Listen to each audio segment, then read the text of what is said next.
Happy Saturday. This is Women Atheist Unload, a show for all intersectional women and those who support us. On today's show, we have some great guests. So grab a snack, get comfy, and let's unload. I know you told your friend you're not okay. And tell me what's wrong and why you never said you felt that way. And guess you're trying to stay strong and fake a smile until I look away. But I've known you too long, it hurts to watch your blue eyes fade to gray as you fade away, as you fade away.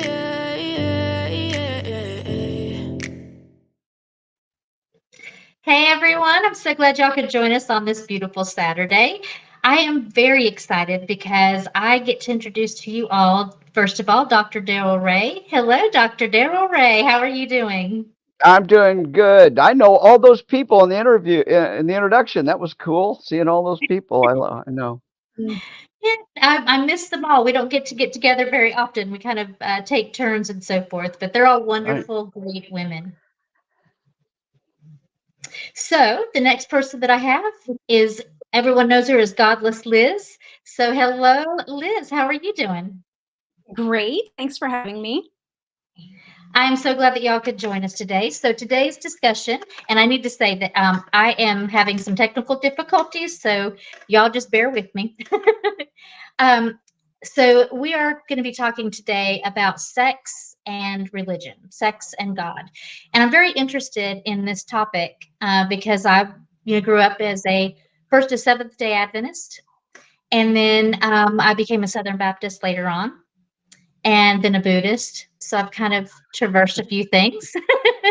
But I'll tell you that the Seventh-day Adventist and the Southern Baptist really does a number on you when it comes to sex and sexuality and all of those things. So I'm really excited for today's discussion. Dr. Darrel Ray has written a book, Sex and God, which is a wonderful book. If you haven't checked it out, please do. He's also president of Recovering from Religion, and they're a wonderful organization that helps a lot of people deconvert from religion, a lot of resources. And so now, Liz, can you tell everyone a little bit about yourself? Yes. Well, maybe a decade ago now, I started thenakedadvice.com, which was a blog for relationship, sex, dating advice, so forth. I answered letters, and then I started the YouTube channel, also Advice with Lapoint, because I wanted to reach a wider audience, but also because I had a lot to say and I wanted to get those thoughts out there about human sexuality, a lot of the myths and, disinformation out there. I had studied social sciences. At one point when I was in college, I wanted to be a forensic psychologist. And so I focused on social science and human sexuality courses and so forth. And I realized a lot of the disinformation was come from religion, conservative religions and fundamentalist religions. And I was like, time to focus on that instead. So, so instead of just answering questions and making videos about sexuality, I decided to tackle what I found to be one of the major root sources of the problem. And the more, and I'd been an atheist for a long time.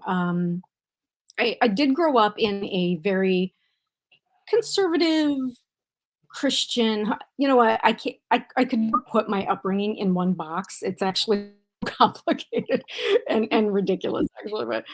But at a basic level, we could say that there were some heavy conservative and Christian influences in my home growing up. And at some point,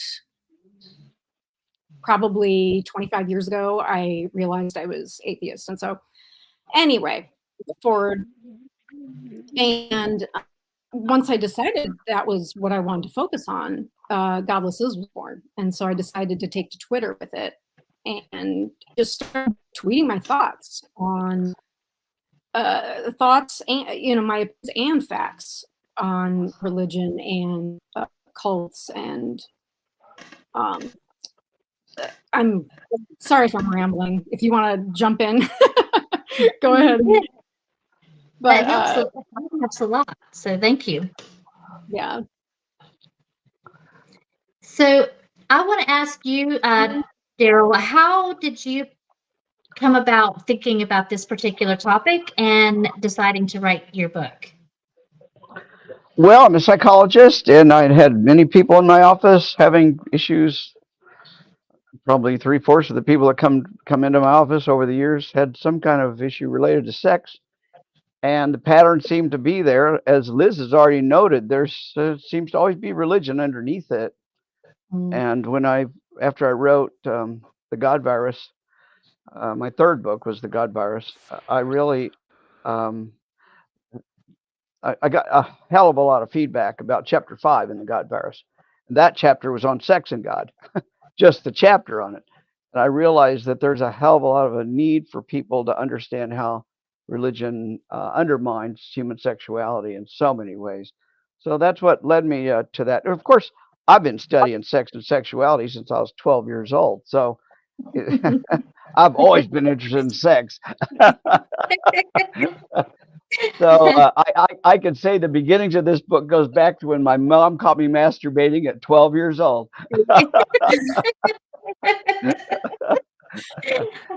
It wasn't funny at the time, I'll tell you that. I can imagine. Yeah. Well, it wasn't traumatic. My mom patted me on. She walked in my room unannounced, patted me on, and saw me, and then patted me on the shoulder and said, "That's all right, Darrel. You won't do it when you get married." She was only half right on that count.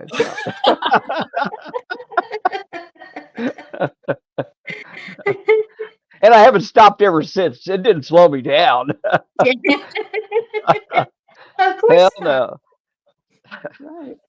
So I just found that there's what I find, and Liz has seen this too, I'm sure, is that no matter what you do with respect to human sexuality, a religion is right there underneath it.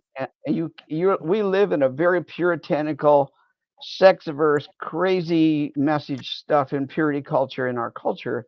And even if you were not raised religious, you still have some pretty crazy ideas about what human sexuality is or isn't, or what it can be or what it can't be. So I think what we're doing here today is really important. People need to talk out loud, and then people have to come to make up their own minds on what journey they want to have with respect to their sexuality, unconnected to religious ideology. Yep, absolutely. One of the things I noticed a pattern, excuse me. Many of the letters I received at the Naked Advice were letters from men who were married but couldn't tell their wives about the fetishes, kinks they had.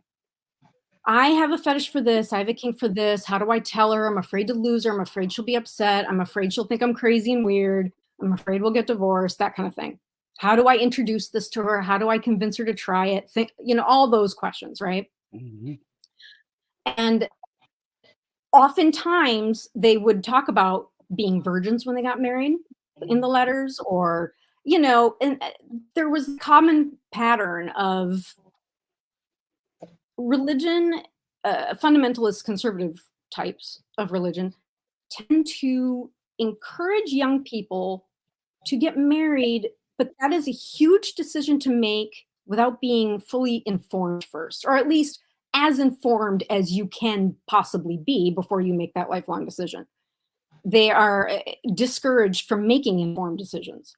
And so you're supposed to get married without being informed on what your partner's actual preferences are. You're not, in some cases, you're not even allowed to kiss before you get married. It's insane to me. Mm-hmm.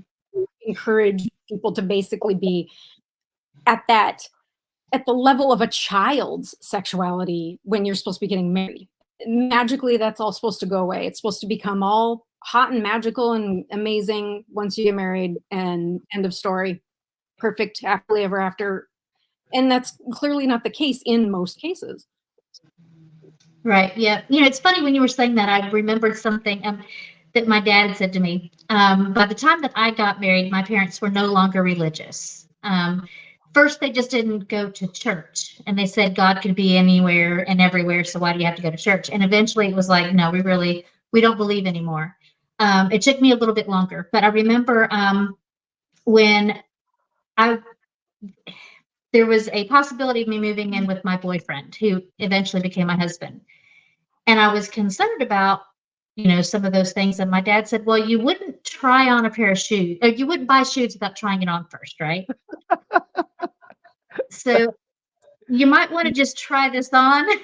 And he meant all of it. He meant, living together and working on things together, but also about sex together, because that's a big part of your intimacy, your connection, and so forth. And you're going to be with that person, So I think that what you just said reminded me. It just popped right into my head. My dad saying that to me. So I agree with you. We need to have more experimentation, in a sense, when it comes to sex. And yet experimentation in sex, that's not something that our society approves of. We have a lot of very puritanical ideas. And however, there's one thing that I wanted to address, especially with you, Darrel, is that because in your study, something that kind of struck me. A lot of the people in the study that you did, aside from the book, a lot of them were males. Is there a difference between how religion affects men versus women as far as sex goes? Oh yeah, I think there's differences, but as in anything, it's a spectrum. So it doesn't mean one party can't experience the same kind of trauma or ideological suppression.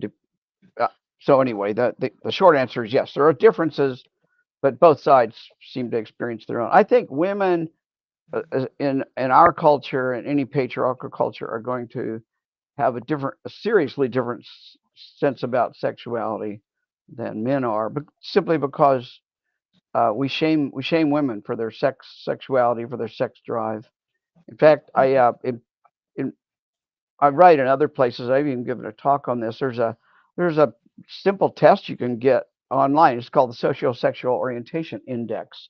Very simple 9-question questionnaire that shows what happens to men, and the research that came from that shows that there is a difference in men and women, but that difference is moderated by culture. The evidence is pretty strong that across all cultures, using this simple 9-question survey, it's called the Socio-Sexual Orientation Index. You can look it up and take the test if you want. But it looks at restricted versus unrestricted sexuality. And it means just what it says. Unrestricted are people who are less hung up about all sorts of things sexual, and restricted, would be your basic Catholic, I guess. But if you look at, and they've done this particular survey across 28 or 29, I can't remember, cultures. They've looked at Muslim cultures, they've looked at Hindu cultures, they've looked at Western cultures. Across the board, men tend to score about the same. It's a bell curve with some men high, some women low, most of them in the middle. Women across all cultures are also on a bell curve, but women across all cultures are more restricted than men are. However, and here's the kicker that kind of answers your question, Sonny, that is that those two bell curves go farther apart in highly patriarchal cultures like, say, Saudi Arabia or Afghanistan or India.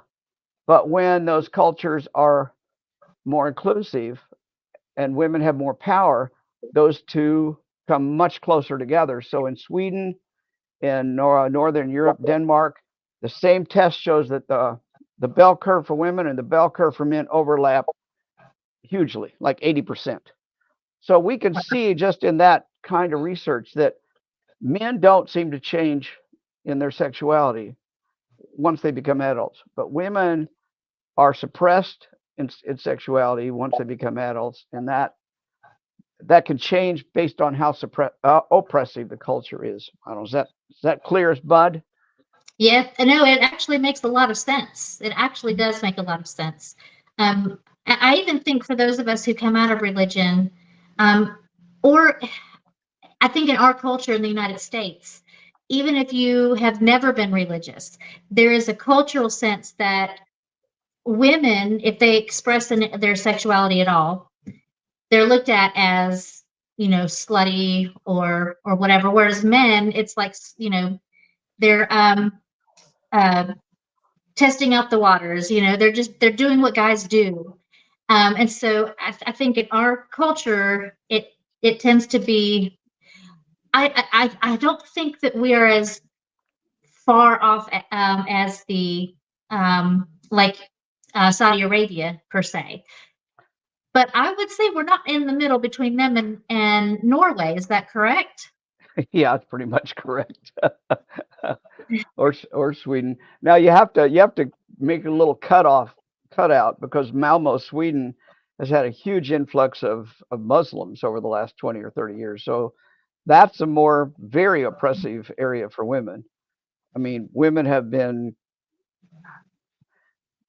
physically assaulted for even taking their hijab off in Malmo, Sweden. So there's a lot of oppression in some. I mean, same thing in some suburbs of Paris, France right now. It's the same thing.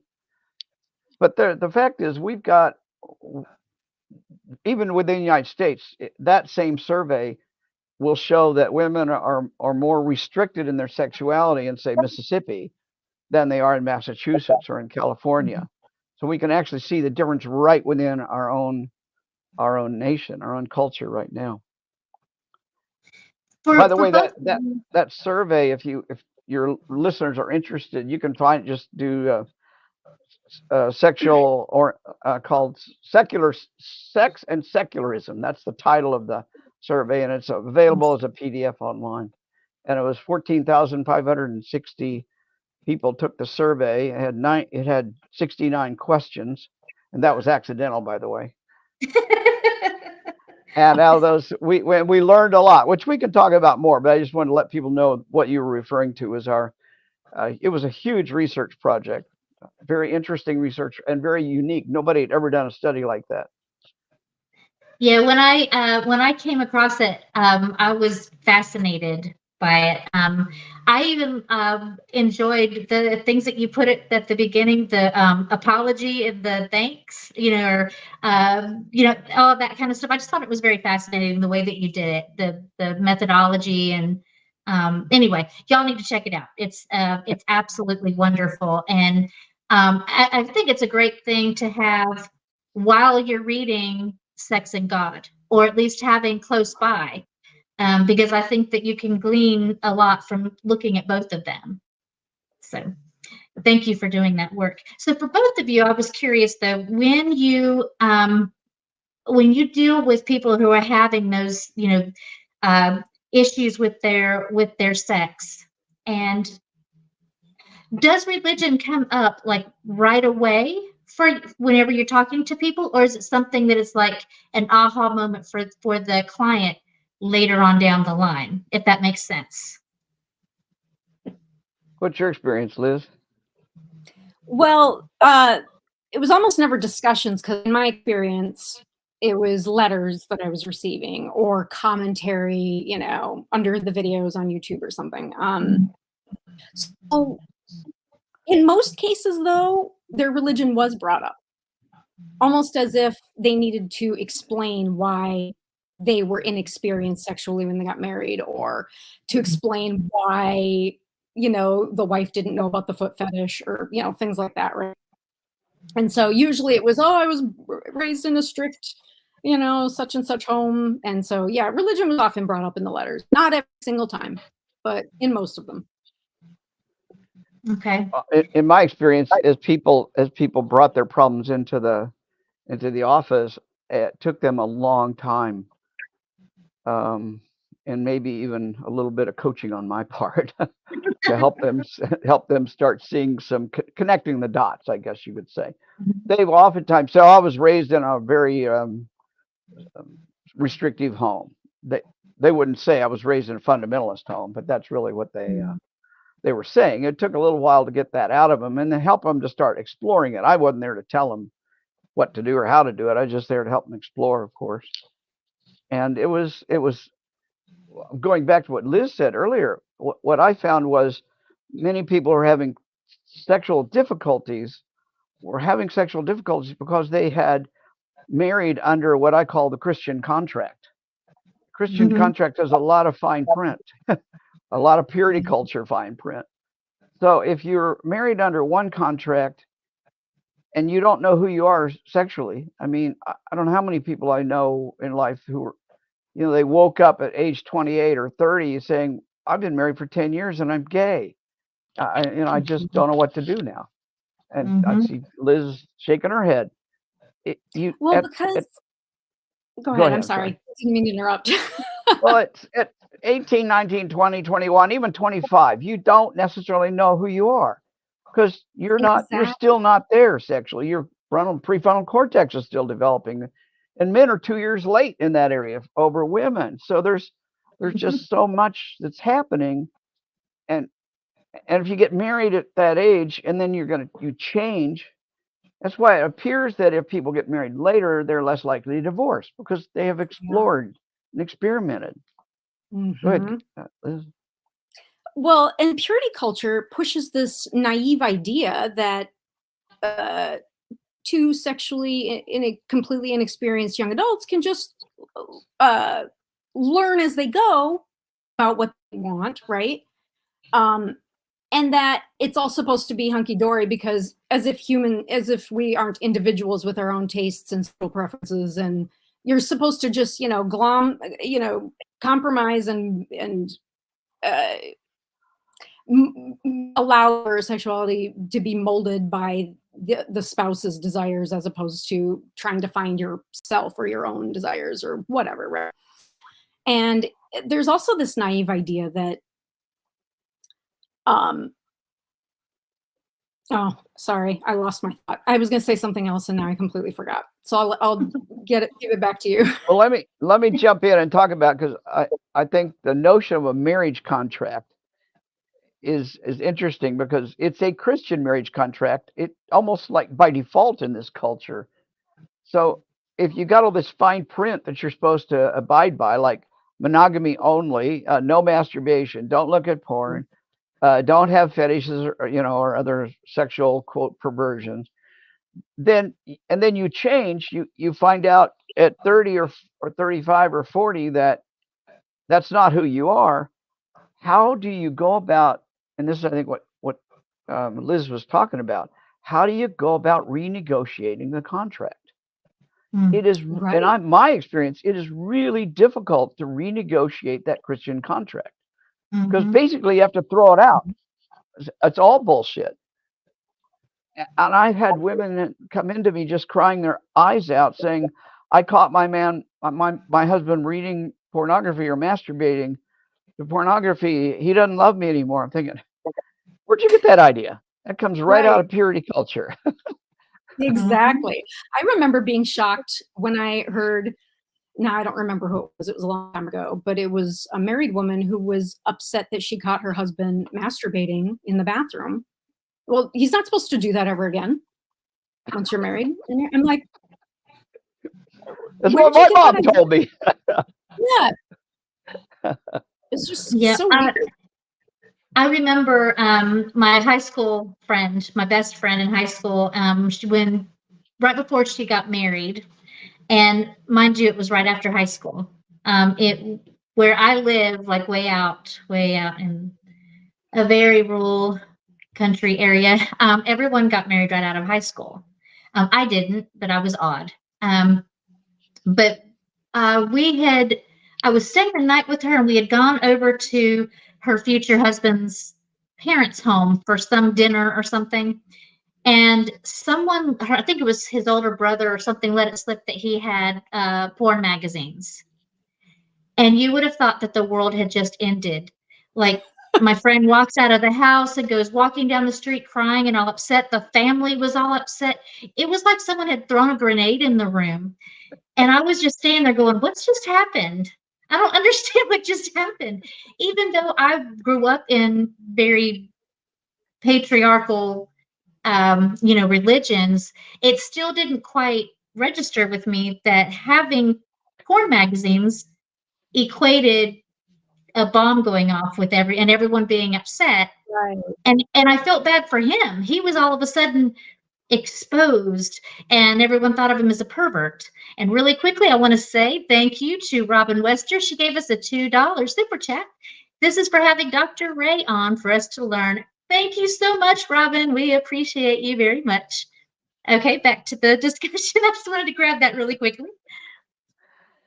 Well, I think the beauty of being secular is, especially with both parties, if you're in a couple, some kind of relationship, is that you now have the freedom to negotiate and renegotiate. You're not constrained by this Christian patriarchal notion of, all the things that come with it. But there's a skill to that, and I think if you're lucky enough to have your partner and you both deconstructing, then you can, once you've deconstructed, then you can start. Actually, deconstructing only means you've come to a conclusion about, the religion or whatever, but you haven't yet gotten rid. I have this saying I like to say: you can leave religion, but religion doesn't leave you. So many people leave Christianity or leave baptism or whatever they were raised in, but they still carry all that purity culture bullshit. Notions like sex addiction, for example, or men should not masturbate, or women shouldn't have a high sex drive or express their sexuality outside of their husband or whatever. They still bring those things in. And I see atheists, people who've been atheists for 10 or 20 years, still on chats and stuff, still criticizing people who are enjoying swinging, or people who are polyamorous, or people who are simply looking at pornography and enjoying themselves. Why are you, an atheist, criticizing other people about that? It shows me that you still carry that religious bullshit in your brain. It is hard to shed, especially because, in the United States, since Christianity is the dominant, for the most part, it has been, it's infiltrated the culture at large. So even people who aren't Christian or weren't raised in those bubbles end up absorbing those ridiculous ideas and those double standards and, benevolent sexism and all that stuff. It really does. And it just, there's a tremendous amount of suffering on this planet. We don't need to add to it the suffering of sexual repression. And it leads to, if you restrict somebody, or if a friend of mine likes to say, the only stream you cannot dam is human sexuality. It will come out. It will overflow the dam. There's no way to dam up human sexuality. So let's acknowledge that. And then the task becomes, how do we appropriately channel human sexuality? How do we teach consent? How do we teach enthusiastic consent? How do we teach body positivity and sexual positivity? Those are things that help people appropriately and positively channel their sexuality. Absolutely. So right now, there are a lot of things going on in our country, and it feels to me, well, not just feels, we are really going backwards in how we view a lot of things, but sexuality in particular, as well as gender identity, and all of those things are kind of looped in together. It's harder to even bring up the subject with children anymore, unless it's, unless you're a secular family talking with your child. When I was growing up, we did have a little bit of, not a lot, but we had a little bit of sex ed in our school. Now you can't even, schools will not allow it anymore because they're so worried about, the way the fundamentals the agenda. Yes, exactly. But I mean, people are getting really upset. Books are being banned, and even the work that I do with abuse of children, we have a child safety course that goes into the classrooms and just talks about child safety, but it also has body safety in that. And now the school board is going over it with attorneys to make sure that nothing is going to violate this new parents' rights law. that just went into effect recently. And so it's like you can't even talk about safety.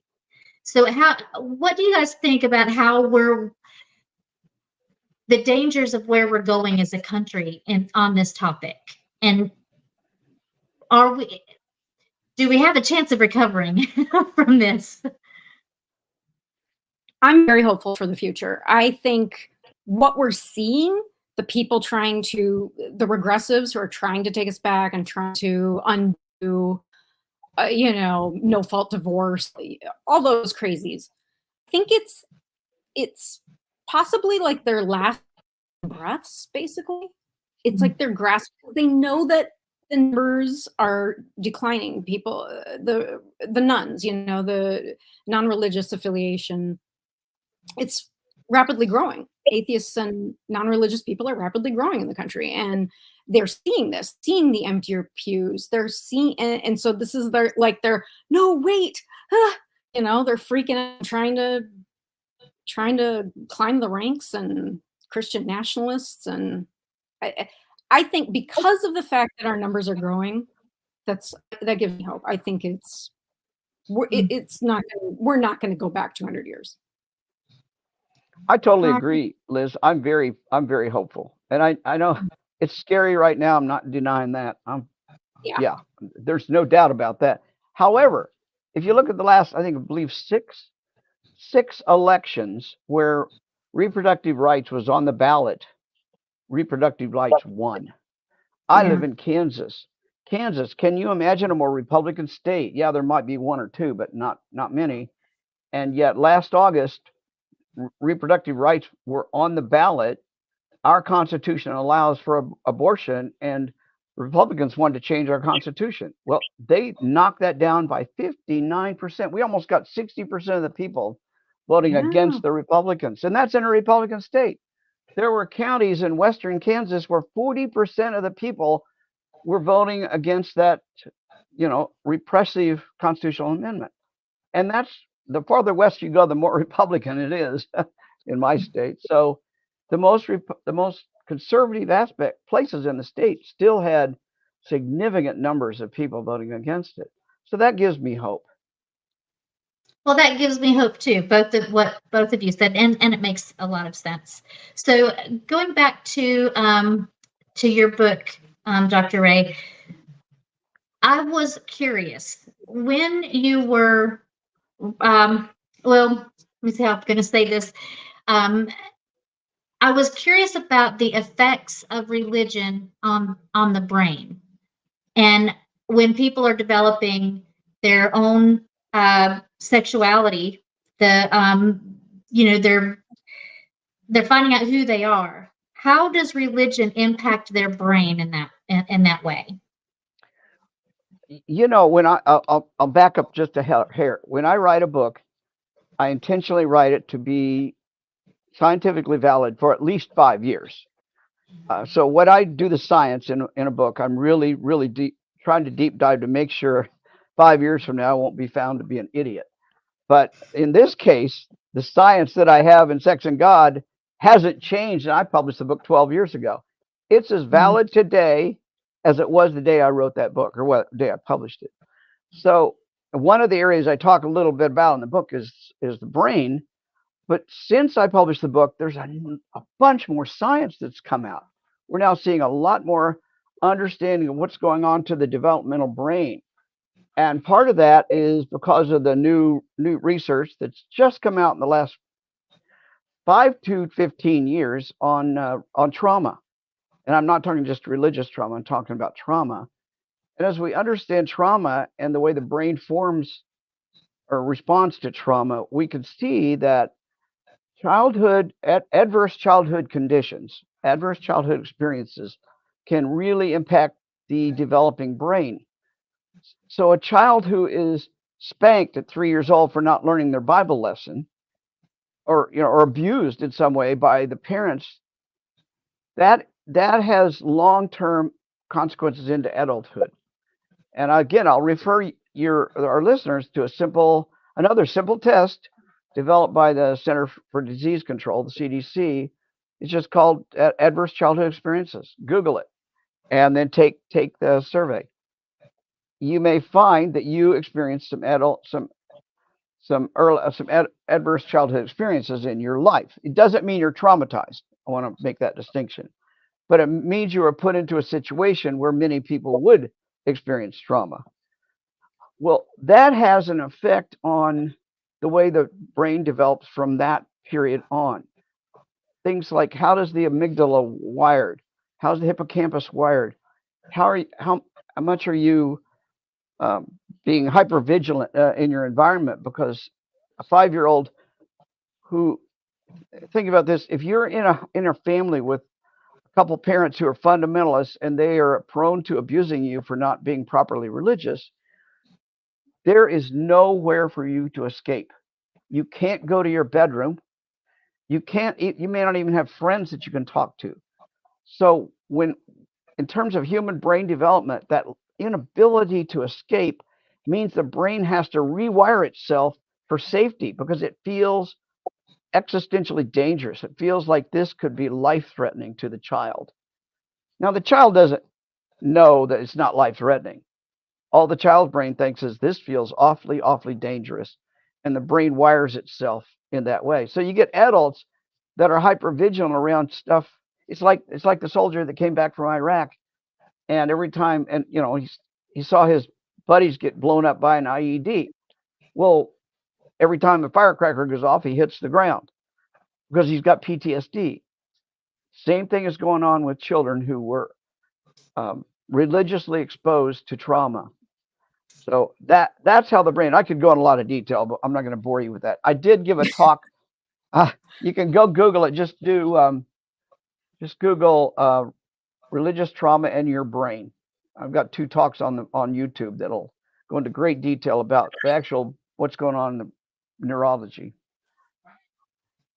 I'm so glad that you brought that up. I was really curious if religious trauma was kind of the same as other forms of adverse childhood experiences.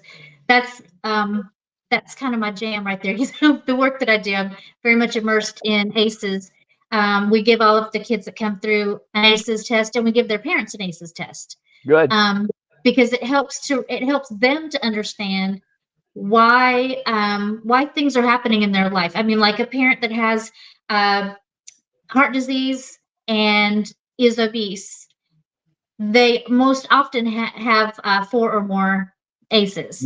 Yep. And so it's just very interesting how all of that works. So I'm really glad. That's why I kind of got excited when you said that, because it's interesting. It really is interesting how our brains develop and how these types of traumas, can impact. Now, Liz, how about you? Do you have experience with the way that the brain, religious trauma and the brain, and work? And for both of you, how can you overcome if your brain has kind of been impacted as you've been developing?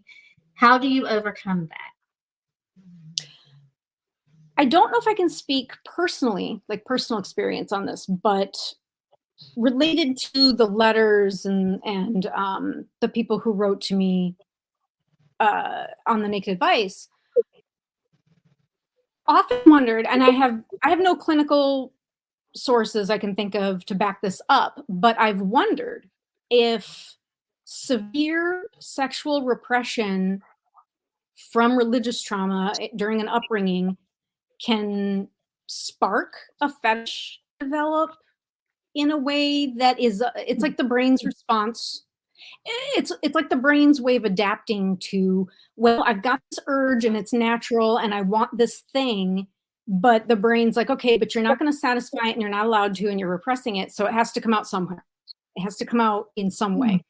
And that might be something that would be safe in that it's not sexual, what's the word I'm looking for?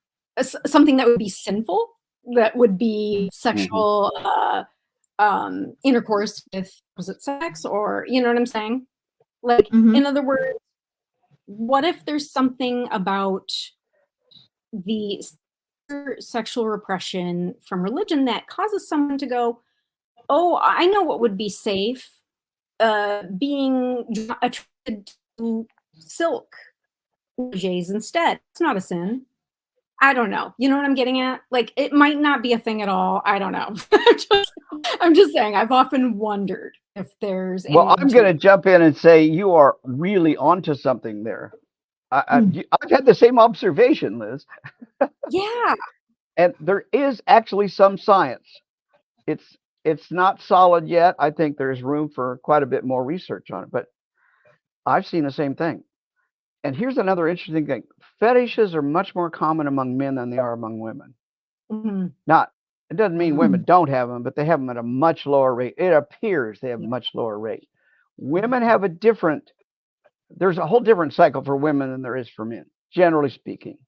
And I'm just mainly, well, yeah, I'll leave it at that. What is going on in the brain, though, is let's go back to the time you're 8 years old, depending on your hormones.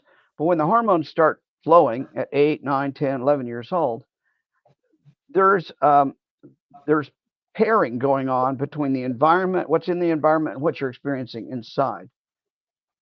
And in normal development, your brain is looking for what is the appropriate sexual expression for my culture. And you're looking around and you're learning the cues for it. And there's actually this is really, I think, phenomenally interesting. And all of us have seen it. Let's just ask the question, why do most Asian cultures have women with very small breasts? Why do some cultures in Southern Africa have women that have steopygia? The steopygia is having a big butt. That's very attractive in those cultures. Why is small breasts very attractive in Asia? Why are larger breasts more attractive in Wales, England? We are literally breeding ourselves. There's information around male facial configuration. Same kind of thing going on there. As humans, we are breeding ourselves. We have bred our dogs. We have, bred our cattle. Who's to say we're not breeding ourselves? We have actually bred ourselves to be tolerant of milk. I mean, milk is not natural for us to drink. Many of us can't tolerate milk, but a lot of us can, and that's a breeding component.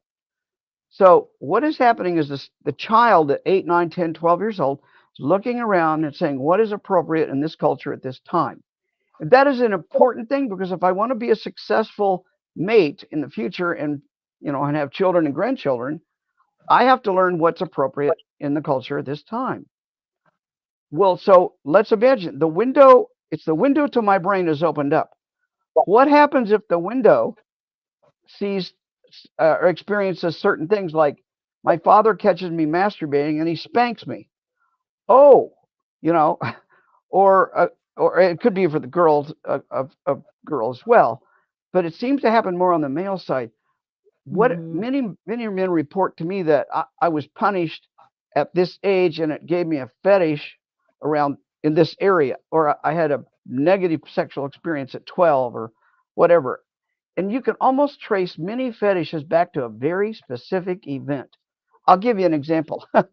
Well, a woman, this is what, in this case, it was a woman, told me of her masturbatory fantasy she had. And it was only because she always loved to get in the bathtub when she was a child.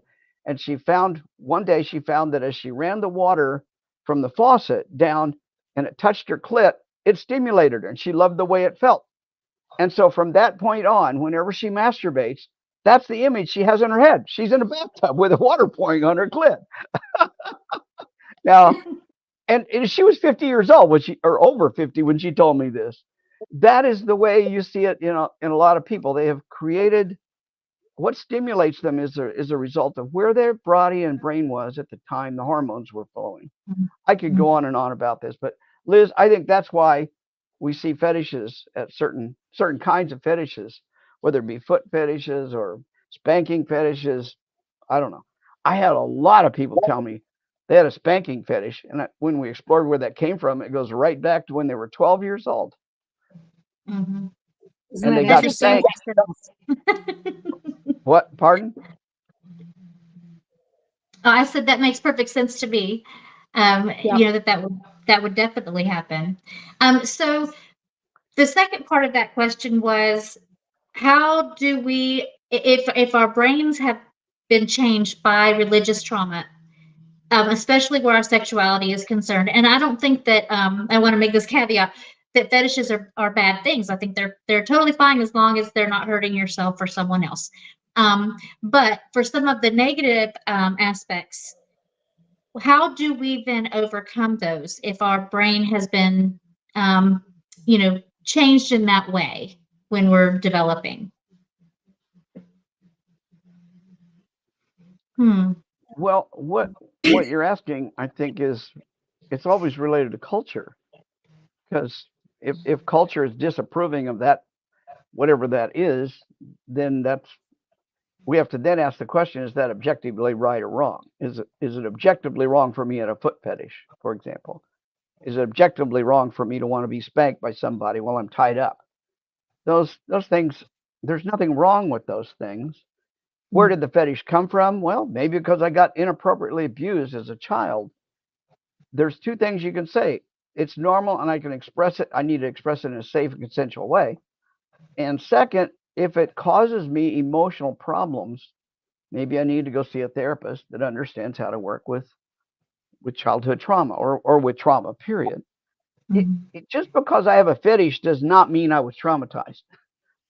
I would dare say that 80% of all the men I've ever engaged with around their sexuality had some kind of a fetish.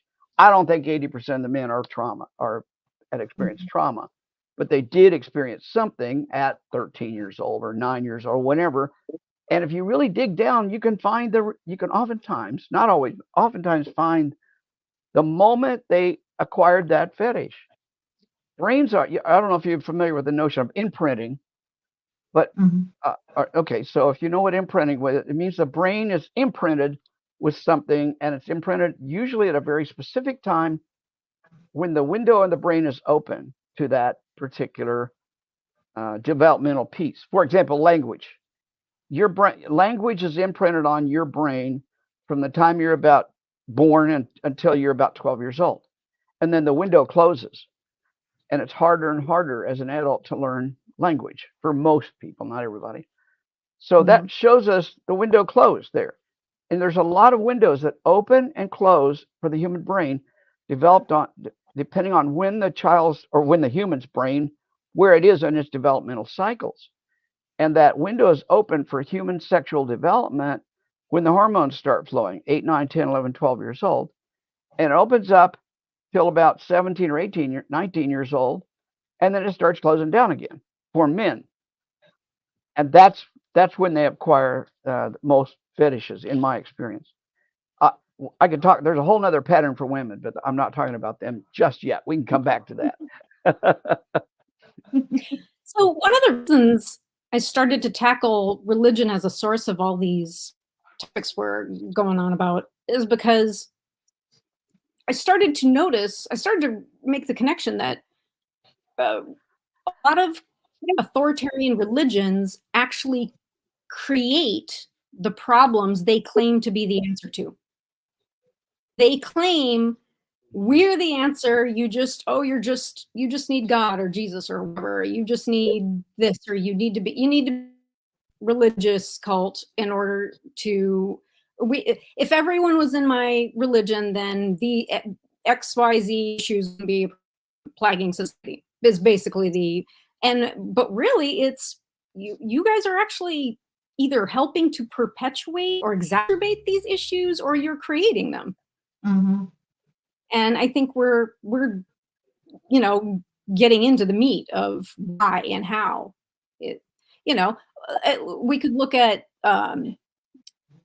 the states and counties that don't have comprehensive scientific sex education courses are the ones more likely to have kids who wind up pregnant at 15. And I mean, they're creating the issue they claim they're the answer to. And I just felt like I needed to say something about it.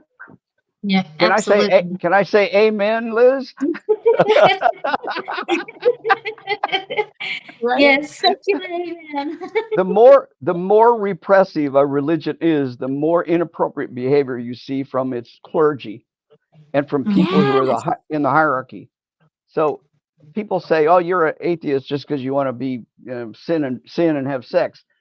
And I say, "Well, what's the most perverted thing you can imagine? What's the most perverted sexual behavior?" And my answer to that question is being a Catholic priest or nun. Celibacy, unless you're asexual, celibacy is Yeah. a perversion of human sexuality. And that is, Right. like I said earlier, if you can't damn human sexuality, so you dam it up with a priest or a nun, and they end up expressing it inappropriately by raping young children, or other things that happen in Baptist churches and things like that. Mhm. I want to say, Dr. Ray, one of the things in your book, Sex and God, that was very eye-opening and insightful to me was when you pointed out that a lot of authoritarian religions like to claim, oh, the reason everyone when they perpetuate purity culture and no birth control and no abortion and no sex till marriage and all that stuff, that they're claiming it's because we're supposed to be above the other animals, right? We're supposed to be civilized human beings, but really the rules they have make us more like animals. When you made that connection in the book, that was very eye-opening to me. Yeah, we're just animals. We're just animals inspired and somewhat controlled by culture. That's what we are. But other animals are controlled by culture as well.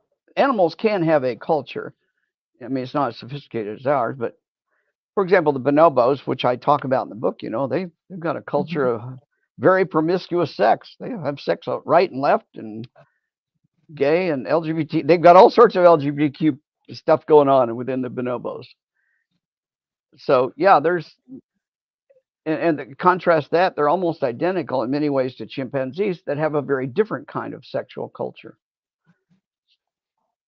And correct me if I'm wrong, because I really don't remember, but it seems like because of that, the bonobos are not nearly as aggressive and violent as, say, the great apes. Is that correct? Yeah, that's and they're more matriarchal in the sense that the female leads the troop, and women, the females have to.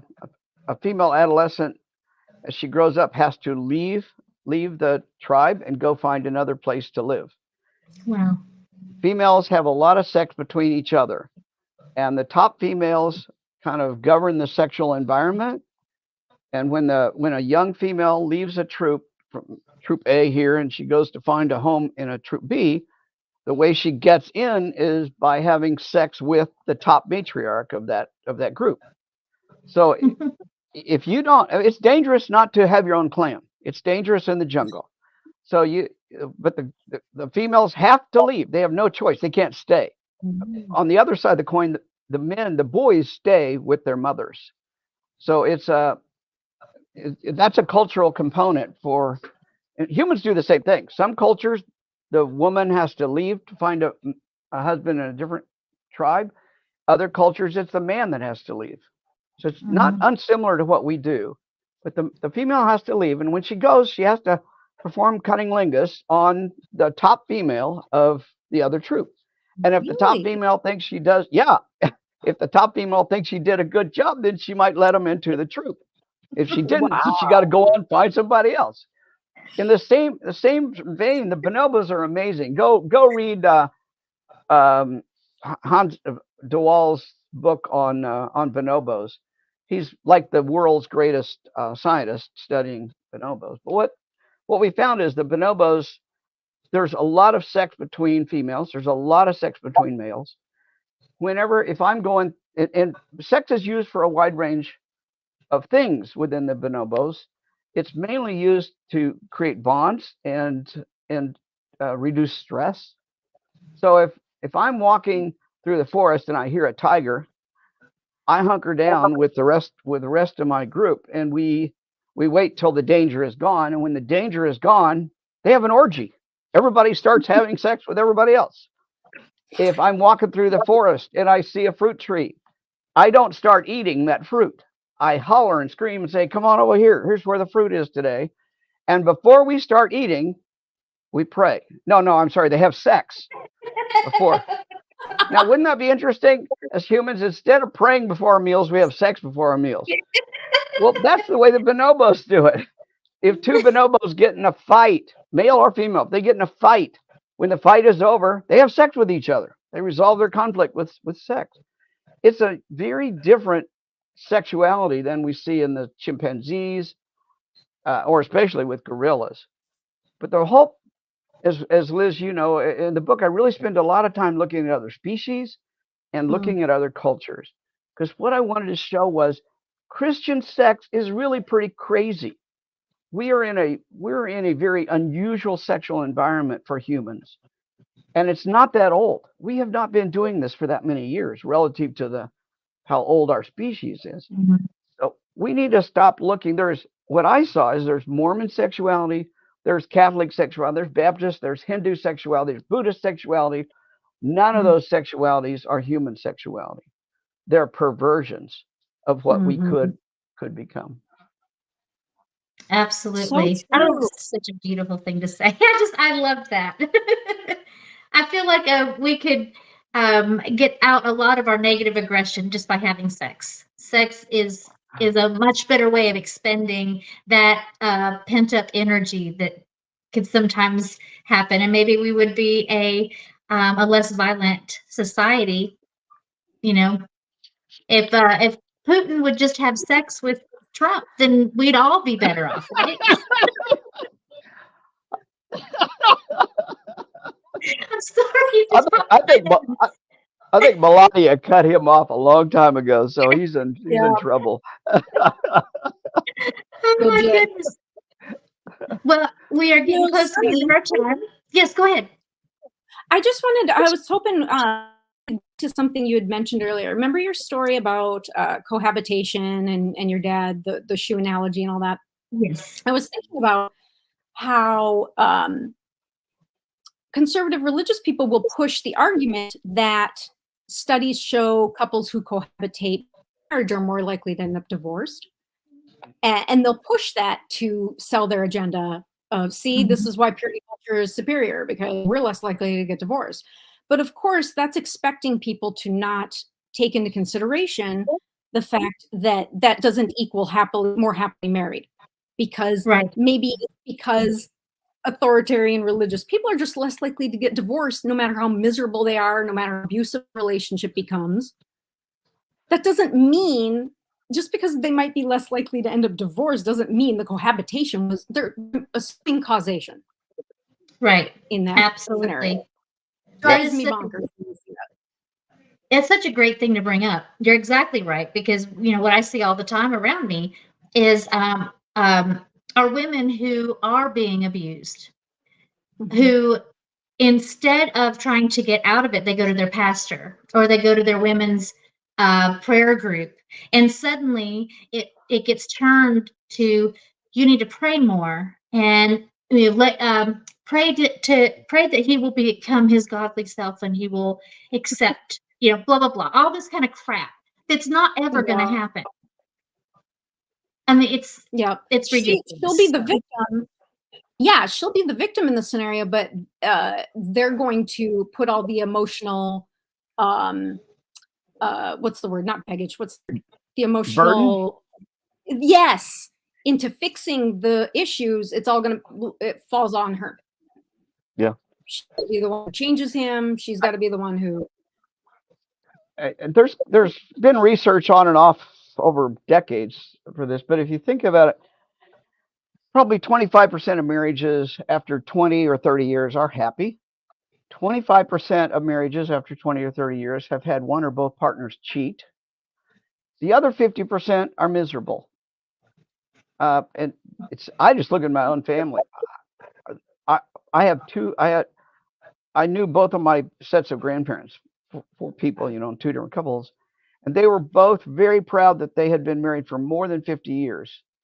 We had 50th wedding anniversaries for both of my grandparents at one point in time. I can also tell you I've never met 4 more miserable people in my life. And they probably had not had sex since their last child was born. And on my dad's side, he was the only child. So, and the mention of sex would make both of my grandmothers beet red. You did not. It was like I used a curse word if I used the word sex. So that's how inhibited. And they were born in the, my grandparents were born in the very, like 1899 and 1900. So I knew these people. That is pretty. So whether people are happy or not, so whether people are married or not does not mean they're happy. And the amount of cheating going on is pretty high. It's not negligible. And anyway, that's a whole area that we could talk about. But I just think it's the myth of monogamy. I'll recommend a good book. It's called The Myth of Monogamy. And it's written by a social psychologist and a biologist, husband and wife team, Barash and Lipton, I think it is. It's about 20 years old, but the science hasn't really changed. Everything they said is even true with more of abundance. But what they basically say is there's almost no species on the planet that's monogamous, and that includes us. We are not a monogamous species. And I when I give my talks on this, I ask my audience very early on in my talk, I ask, how many of you know somebody that's monogamous? And about half the group will raise their hands because they haven't heard my talk before. And then I say, well, if it's not you, how would you know? And I know for a fact that my grandparents on my dad's side were not monogamous. And the reason I know that is because my mother had a child by her first husband, got divorced, and hid that the rest of her life. Now, the definition of monogamy is one sex partner for life. That's what Jesus told us. And he's not right. He's not incorrect on that one thing. So we're in a myth of monogamy when we're not a culture we're not a species that's monogamous. And if you don't believe me, look at cultures that are not Western. Look at hunter-gatherer Hazdas, or look at all the cultures I wrote about in my book that are not monogamous, and I don't believe in this bullshit about serial monogamy. You're either monogamous or you're not. If you want to be exclusive, that's fine. Be exclusive for 50 years. My grandparents were exclusive for 50 years, maybe. But my grandmother did have sex with another man because I have my dad to thank for that. So we start asking these deeper questions. It really forces us to start rethinking who we are and what kind of ideology we really want to.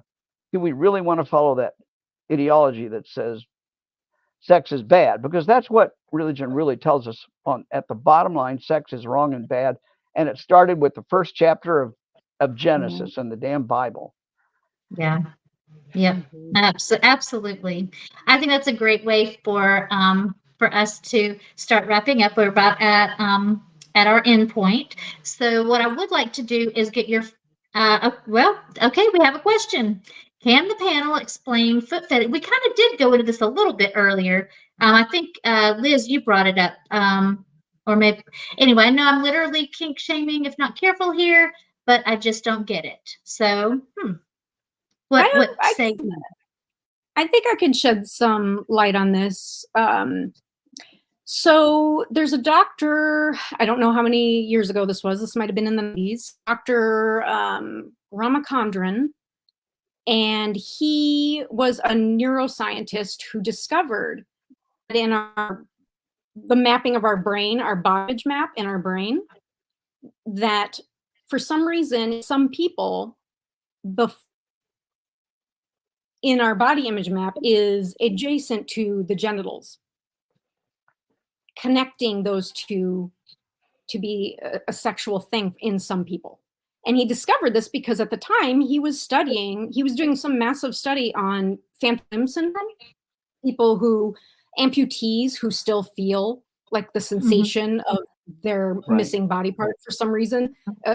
Yes, fascinating stuff. And so he was studying them. And I don't remember now all the details. All I know is he figured it out. They made some sort of connection to which goes back to that conversation we were having about whether or not fetishes are nature versus nurture, right? About how many of them are innate versus sexual repression or whatever. And in the foot fetishes, that might be one of the ones that is more innate, and that might explain also why it's the most common one. At least last I read on it, it's the most common fetish, sexual fetish. So I don't know if that helps shed some light. I'm sure Dr. Ray might have a few things to say too, and I'll let you take it from there. That's as good an explanation as I've heard. Yeah, I don't think we really know. I don't think we really know this stuff. We've got hints and ideas about it, but we don't really know it yet. Yeah. Right. I think it also touches on what you had said earlier, Dr. Ray, about depending on what it was, what incident happened to you at the time when you were starting to go through puberty, or maybe you were aroused during puberty and something happened, or you know, some of those imprints on the brain. So anyway, I would like for both of you to kind of give your closing thoughts. Liz, we'll start with you. Oh no, closing thoughts, so much pressure.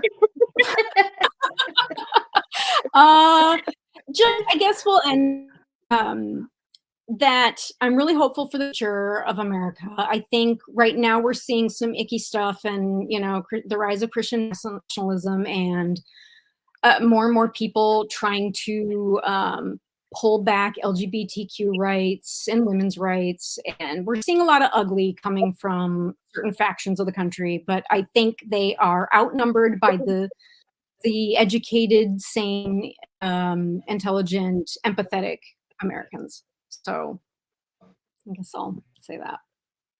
Ending on hope. I love that. And Dr. Ray, your final comments. Yeah, I'm interested in the people who are listening to us right now. I want every one of you to get comfortable with your own body and recognize you are the first sex partner you probably ever had, and you may be the last sex partner you ever have. So get comfortable with you.